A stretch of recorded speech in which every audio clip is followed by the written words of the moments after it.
If you've been looking for a way to get a Turnitin AI report without paying a fortune, this video is for you. In the next minute, I'll show you a simple method that actually works and lets you get your first Turnitin official AI report completely free. Stay till the end because there's one small step most people miss. First, head over to Plagirazor.com and create a free account.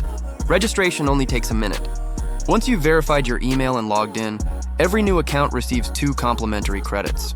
You can use these credits to request Turnitin AI reports or similarity reports completely free, making it a great way to try the service before spending anything. Now, simply head over to the report section, upload your document, and submit your request.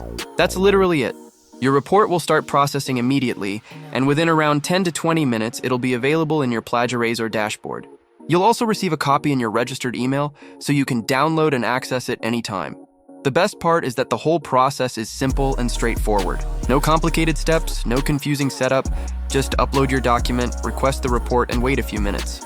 Once you've used your complimentary credits, additional reports start at just $3, which is far more affordable than many alternatives. So if you want to try it yourself, create your free account using the link in the description, claim your complimentary credits, and generate your first report today.